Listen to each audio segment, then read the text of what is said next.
Spring is in the air, and this means all things fresh and new. But what about your house? My name is Tammy, and I'm with Family with Purpose, and together my husband Barry and I have over 25 years of experience helping families with teenagers and kids alike to tackle this thing called life.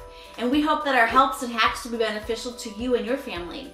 Today we want to talk about spring cleaning, well, for that matter, things that we forget to clean because we don't think about them or because we just don't want to. But there's 8 things that you can clean on a regular basis, and springtime is the best time to start because it'll make you feel good. Now, you may not see all these things, but you will definitely feel better about them as we talk about them.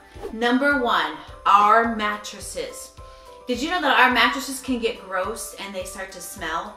Well, all you have to do is strip your bed, put baking soda, which is really cheap as well, sprinkle it all over your mattress, let it sit for about 30 minutes, and then use a vacuum and vacuum it all up.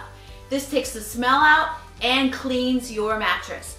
As a tip, you can also do this on your carpet for smells of pet smells. You just spray it on your carpet, let it sit for about 30 minutes, and then vacuum it all up. Baking soda is a great cleaner for all kinds of things. For the mattress, it's amazing.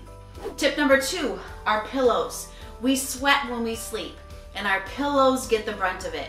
All you need to do is strip your pillows of your pillowcase, put them in your dryer with a little bit of lavender oil, either on the pillowcase itself, the pillow itself, excuse me, or a wool dryer ball, put some on there and let it sit in the dryer for about 10 minutes. It'll fluff it, clean it, and refresh your pillow. The third thing that I want to share about is everything that's all around us, our walls. Now, you may think, well, our walls don't get dirty, but they do, especially if you lived in a house for a long time. So basically, you just need to get an extender, a Swiffer, or any kind of a dusting extender. You'll see mine a little bit later. You'll be dusting the walls, and it is gross and dusty. You never really want to wipe down walls with a wet rag unless you're in the bathroom and above your kitchen vent. Then I would recommend using a warm rag and wiping down your walls that way. The fourth thing is to dust all your light fixtures. Now, I know it's a pain, but your fans, the light fixtures that are encased with your light bulb inside, those all get dusty just from sitting there from time to time.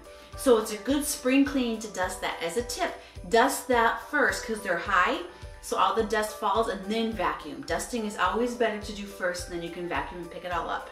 The fifth thing is that a lot of times we have furniture that is an attractant to all of our hair, pet hair, human hair.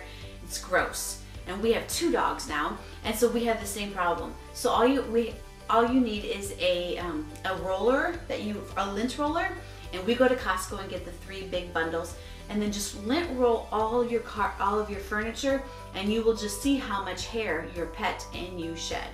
That's a good tip as well, and you can do that more often than not because you'll constantly pick up hair that way. The 6th one is to wash your window screens. Now, I know that's crazy because your window screens, but if you think about it, if you look at a window without a screen and with a screen, it looks amazingly clean without a screen.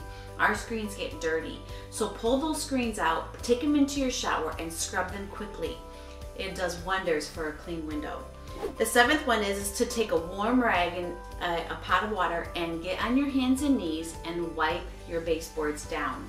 They get dusty, and it doesn't take very long, but they get dusty. That will make a world of difference. And the 8th one, you think this is common sense, but almost everybody forgets this, and it's simple.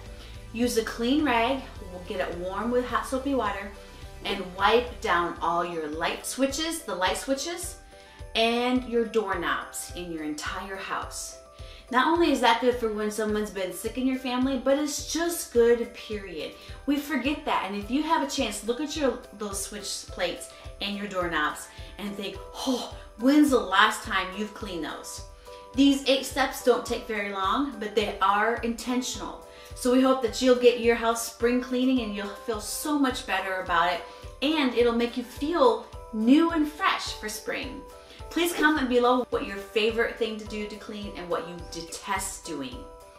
We'd love to hear from you, and we would love to have you subscribe to our channel as well. That way you never miss a video, whether they're funny or educational or both. We just love you being part of our community. So until next time, have a great time cleaning, and enlist your family to help with these 8 things. they can do a lot of it as well. Take care. Bye-bye.